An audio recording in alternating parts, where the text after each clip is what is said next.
Perfect. Okay, so we're like any other higher ed community college. We're maybe a little different in that we're small and we're extremely rural and remote out here in the middle of nowhere in Wyoming. But like any higher ed institution, we are being challenged on our budget quite a bit, and we need to reduce expenses for routine tasks. So things like, in this case, we're going to talk about purchase orders, but for us, we're thinking of travel authorizations, leave approvals. We actually just contracted with Ashish and FREVO for a second implementation of our eForms portal with FREVO. We're going to do a new hiring, our new hire packet, so folks can fill that paperwork out before they get to the college. But all of these things, for us at least, involve really excessive paperwork. We spend a lot of time doing them, and of course, time is money. So for us, we're going to talk on this webinar for about 30 minutes what we call a purchase order. Some people might quibble with that phrase. It might really be a purchase authorization in some institutions. It's our internal process to get authority to purchase something. And sometimes our vendor asks for documentation of that authority, and so we send them what we call our purchase order. And you'll see that all here. And then they send us the goods and services, and then they send us an invoice for that, and then we pay them. So what we'll talk about is this workflow process of getting the internal approvals of our institution to purchase something. We were doing a paper-based process. Incomplete POs require lots of manual follow-up, lots of wasted time there. Sometimes approvals have to get walked around when they're on pieces of paper, and sometimes people are on leave or away from their desks or whatever, so it can take a couple days to get all the approvals we need. In some extreme cases, it even could take a week or two. It really slows down our process. And then it's a fairly complex calculation in the sense of the online version that we're going to show you does some pretty complex things. It looks up general ledger numbers, we call them budget codes, and it makes sure that they are valid budget codes for the person that is listed as the budget manager. So we'll see all this in the demonstration here in a minute. But it does some pretty interesting things. We have multiple approvers within one purchase order. We can do multiple invoices paid on one purchase order, etc. So this year, what we really wanted to do is reduce the paperwork, of course, speed up the processes, let our staff focus on students, which is their primary job, and less on this routine paperwork. We, we're in Wyoming, so we like to use less paper than more paper, so that's an added incentive. Certainly saving money, saving paper is important. One bullet that I would add to this slide that was important for us as well in terms of speeding up the process, remote access, the ability of our budget managers to approve purchase orders remotely when they're not on campus. FREVO is completely responsive web environment, and so they can even do the approvals using their cell phones and iPads and so forth. So it's easy for them to do it from off campus. So we chose FREVO, as you can see here on the slide. They did a really fast job for us. You'll see that in a minute. We like their look and feel. It's a clean interface, super easy to use. We really don't require much training on the part of any of our users. And for us, it met our business needs of this dynamic routing, sending to the right person, only the right person that's money we're using. It looks that up automatically. It does all the calculations, etc. So as the slide says here, Ashish and his crew did the implementation for us in less than 10 days of work, which is really quite impressive. I'll quickly say that FREVO is a solution that if you have some technical staff that want to learn how to create these workflows and the forms, and you can create all that within their solution yourselves and not have to get professional services, that's fine. We are so small here in Riverton. My FTE is less than 2,000 students. We just don't have the staff to do that. So we have contracted with Ashish and his team to create this workflow for us. And we're also contracting with them to do the next one. We anticipate probably doing that quite a bit. It does have dynamic routing, so we talked about that a little bit. The right people get the approvals, no one else does. It does have a task list for our business office folks that these things build up a bit, of course, an audit trail. And it saves lots of time, allows us to focus on our students. So let's let's get right to the demos. Flow does. So let's do a little bit more complex one. So I'll go back in as the CWC user again, not the supervisor, but the user. So the assistant, and this time we're going to make this purchase much more complex. So again, go up, create a new purchase order. You've seen all this before. I'll try to spell Acme right this time. This will be demo number 9, I guess, purchase order. All the stuff stays the same. She's still working for, in this case, the supervisor. All that's fine. And the company have to put all this in again. Acme, spell it right this time. It's Bill. It's Bill at Acme. The address in Atlanta.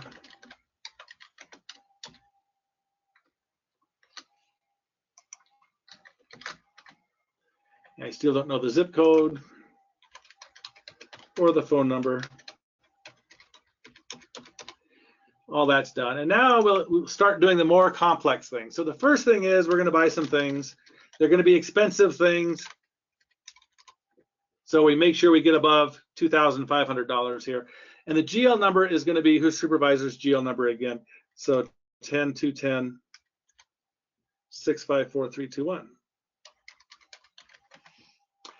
And notice this is a good example where if you don't type in the GL number right, I have a typo there. It comes back and won't let me submit the form. That's really worth mentioning.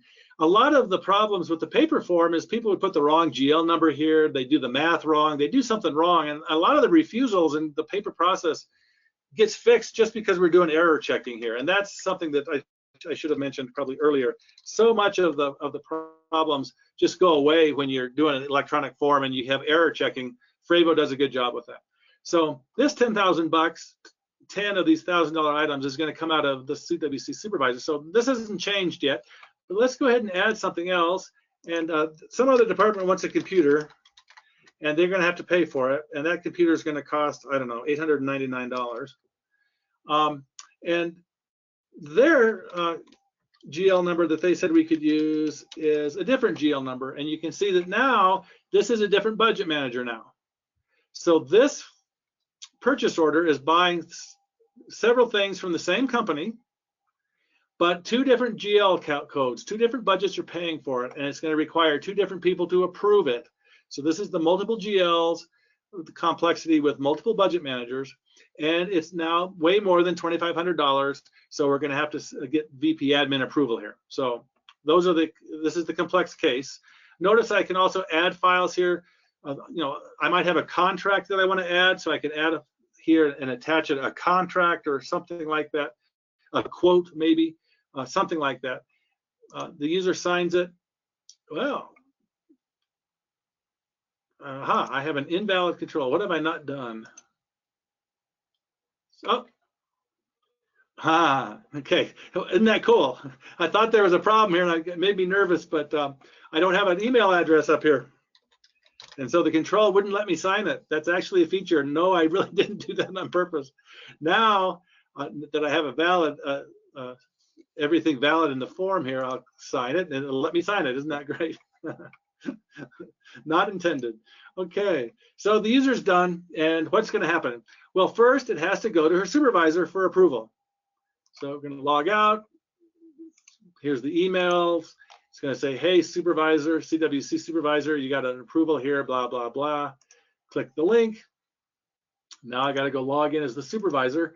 And remember that this is going to have to go to the supervisor because everything that my assistant does regarding using anybody's money, I want to know about it. So even though I'm not, wouldn't necessarily have to be the budget manager here, I still have to approve this work of my assistant, period. And so that's what's happening here now is bring it up, and I'm being asked as the supervisor of this user to look this over and say, yes, okay, that's fine. I can add comments here if I want. You've seen this before. I can sign it as a supervisor and now approve and send to budget managers. And just like before, this is going to cycle right back to me because the first line in the line of approvals here was me, CWC supervisor. So it comes right back, and you can see here the signatures are. But now what I mentioned before, now I've got 2 lines here where I have to get 2 people's approval. And notice I'm clicking on this CWC budget manager. That's not me. It's not letting me approve it. I cannot fill out that because I'm not logged in as this person. I can fill out that one because I am logged in as CWC supervisor. Okay? And complete the purchase order. No, because I need to send it back to the second budget manager. If I try to complete the purchase order, nope. You got to click on send to the next budget manager to get another approval here. Or I could, of course, have rejected it. So I'll click to the next budget manager, and that's all this guy does, send on to the next budget manager. So the supervisor can log out. He's done. So now let's log in as the other supervisor, and her name was CWC budget manager. And she logs in. She would also have an email. She could have gone to the email and clicked there if they wanted to do that. She can also log in and go to her task list, and there it is. Came from the supervisor. And this person what does she need to do? She needs to scan down and say, oh yeah, this is that computer that I'm ordering for my new employee or something. Yep, there's my GL, so I gotta agree to that. It's already been approved by the IT guy, so okay, I'm just gonna click that. And now that I am signed in as CWC budget manager, I can click the box. Now there are no more budget managers, nothing else to do. I could postpone it, I could reject it, but now I can complete the purchase order. And we are done. And that user can log out. And if I go to my email, if I'm not a little too fast here, I should have fairly quickly here some emails coming in that says that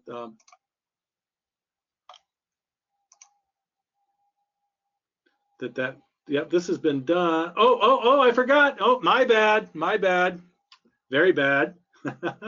Right? Everybody see why it's not coming in? The vice president hasn't approved it yet. Vice president has to approve it because it was above $2,500. Forgot all about that. So I'm also temporarily the VP admin for this demo. So VP admin goes in, has to log in as me because I have that role right now. And there it is. So as the VP administrator now has to come in and say, oh, this is above $2,500. What are they trying to spend money on? That damn IT department, they spend too much money. Look at that, $10,800. Well, okay, and look, yeah, well, they got all the signatures, so I can say anything I want. Wow, you sure spend a lot of money.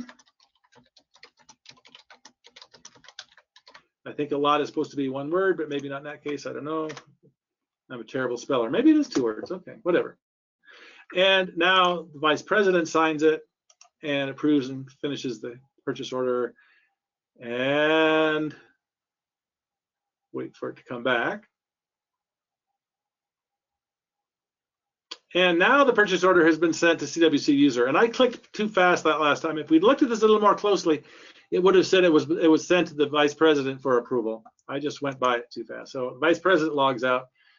Now I'll go in and there we go.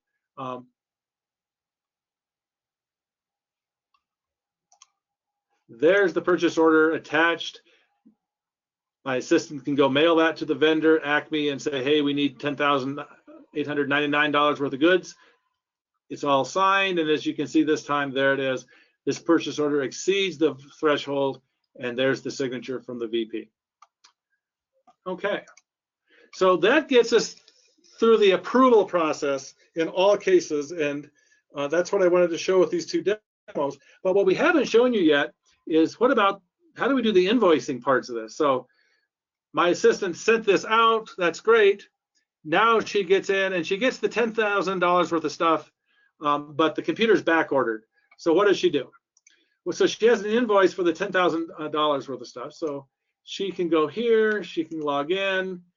It's sitting here waiting for her because it has all the approvals done. So we'll log on as the CWC user, and here it is, just waiting for the next invoice to come in. And it's going to be this one right here. I've got a bunch of these in here. I'm curious which one it is. I think it's this one right here. Yep, because of the timestamp there. Okay, so let's assume that we have an invoice and it's come in. So what do we do? Well, now notice it's a slightly different form. We're not, the purchase order and authorization has already gone out. We're ready to authorize payment here with an invoice. So the purchaser information stays the same. Ship to address is of course the same. The vendor information is there if I want to see it. I can see all that stuff. I'm going to hide it back because I don't want to see it. Now I'm ready to add an invoice invoice and send it to the business office to get paid. So what do? I scan that invoice, or I have an electronic copy or whatever. I go find it. So I'm going to call that invoice number 1 and attach it, upload it into FREDO and attach it to this purchase order. Update the table down here. And this is the example here where if it was a simple workflow, I'd say, yes, that one invoice pays everything. But I want to show you how it works that if there's 2 invoices. So I'm going to say, no, that computer is back ordered still. So far, I've authorized only nothing yet. But this is the big stuff. And the invoice amount was 10,000. I can click here if I want to go view the invoice. There it is. Don't need to do that. And I'm going to send this invoice to the business office. So it's attached invoice. Tell them it's 10,000 bucks. I'm going to send another invoice later. So don't close the purchase order. And I'm going to send the invoice to the business office and log out as that user. Now I'm going to go log in as the business office user, and you'll see what the business office sees. So for me, the business office user is Amanda Peterson here. And Amanda also got an email if she wanted. And I probably should mention this. Those emails might get really to be a drag for Amanda because the entire college is doing this all the time and she's getting email after email after email. She can herself go into her account settings and she can turn that off. So let me show you how to do that real quick. So before she goes and does that, she can go to my account right here if she wants. And right here, task notification preference. She wants to get notified via email here. But she could herself just go turn that off anytime she wanted, and she stopped getting emails every time somebody does an invoice. So she can change that if she wanted to. So she's going to go into her task list. This is her primary job. So she probably would turn off email and just every morning come in, log in, and sign into her task list. She says, look at that. I've got an invoice coming in. That's great. Here it is, the big stuff, 10,000 bucks. Message, the purchase needs to attach more invoices to the purchase order. Please click send back for more invoices below. So she can go see the invoice. She can do whatever she wants. A next phase, I'm going to anticipate a question. Right now, what she does is she manually goes and enters this into our financial software and gets this bill paid. We want to integrate this so that she doesn't have to do that manual re-entry of information. We'll talk about that probably in your questions. We have a Lucian Datatel colleague is what we're doing. And we're going to write a routine that's going to take this information out of FREDO and automatically put it into colleague when Amanda clicks approve. So that's a future thing. So she's done. Notice she needs to send back for more. She can't complete the purchase order, same error, because I said there's going to be more invoices. So all she can do is send it back for more invoices. And this is a quick thing. It says more invoices to come. And I guess I need to spell invoices correctly. That would be nice. I think I got it. And it's done. So we will log out and we will log back in as the user. And again, all this stuff is in emails. If you want to see it, I can be happy to show it to you. So there is from Amanda. There it is again. And now it's waiting for a second invoice here. And the second invoice, eventually that backorder computer comes in. We get an invoice for it. That's great. We're ready to add another invoice. So we can add a second invoice for that computer, which we said was, I think, $899. But in fact, there was shipping involved on that too. And so the invoice description is the backordered computer. But I'm going to say it's 950 bucks here, because remember, we want to make an overspend here. Are all the invoices attached? Yes, all the invoices are now attached. I've got both lines, both invoices, they're all done. $10,000 was approved ahead of time, $950 on this one. Notice what it says here.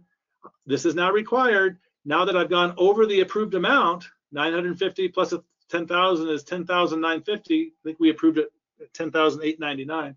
So I have to put a reason here. Underestimated the shipping. It was not free. So I typed whatever I need to, and I can send that second invoice to the business office. And this time, that's the last invoice for that purchase order. So when I log in as Amanda, it should tell me a couple things. It should tell me that I'm over amount, and it should tell me it's the last invoice. So let's see if it did. So the task list here it is. Okay, so back ordered computer, $950. Here's the processed invoice amount was $10,950, and you can see up here, remember, if you don't remember, the purchase order was agreed to $10,899, and so it's going to say right here, the amount of invoices attached for this purchase order exceeds the approved amount. So even if Amanda turns off her emails, and it says this in the email too, that it exceeds the amount, she turns the email off or doesn't see it, it's right here that it exceeds the amount. And what was the reason? It was excess shipping. What we like about this is, this little bit of overage is usually not a big deal, but sometimes big overages are a big deal, and the budget manager didn't approve that expenditure. They approved $10,800, not a bunch more money. So the business office can use their discretion here. We always like to put human eyeballs at this step of our work process. The business office can complete the purchase order and say, okay, forgot the shipping, it's no big deal, fine. Or they can reject it and send it back and say, hey, you have to go get the budget manager's approval again because the amount exceeds what you anticipated it was going to be. So this is just shipping, so we're going to say that that was fine. And Amanda is done. So that was the more complex workflow. So just to give everybody a quick memory on that, we had multiple GLs, and the multiple GLs had not the same budget manager, so we had to get 2 budget managers' approvals. It was more than $2,500 for us, whatever that number would be for you, of course. So for us, that requires VP Admin Services approval. And then when the invoices came in, we had to submit the same purchase order with multiple invoices is what we had to do. So I hope that didn't go too awfully fast, and we are good to go. So that was the complicated use case here. And we said but real here because that's really quite common for us to have to do that. Not at all uncommon. So that's the end of my part of the presentation. Ashish?